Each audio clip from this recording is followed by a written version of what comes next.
శోధన సహించువాడు ధన్యుడు. అది శోధకుని వల్ల కలిగిన, దేవుడు అనుమతించినా మనకు ధన్యతే అవుతుంది. అది కీడేమీ లేదు, అంత మేలే.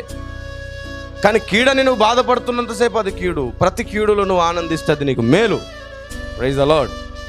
ఆమేన్. సాతానుతో నువ్వు చెప్పాలి, సాతానుతో నువ్వు మాట్లాడాలి. వాడు వచ్చి నిన్ను కృంగదీస్తాడు.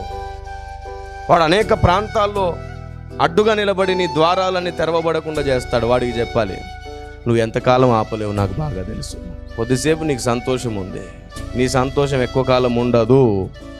కొద్దిసేపే నువ్వు నన్ను ఇబ్బంది పెడుతున్నావు, కొద్దిసేపే నువ్వు నన్ను శోధిస్తున్నావు, కొద్ది కాలమే నేను పడేటట్లు చేస్తున్నావు, కొద్ది కాలమే పాపం నాలో చలామణి అవుతుంది, కొద్ది కాలమే ఏదైనా నాలో ఉండేది. వాడితో మాట్లాడాలి, వాడికి చెప్పాలి మన స్థాయి ఏంటో వాడికి చెప్పాలి, నీలో దేవుని శక్తి ఎంత ఉందో వాడికి చెప్పాలి.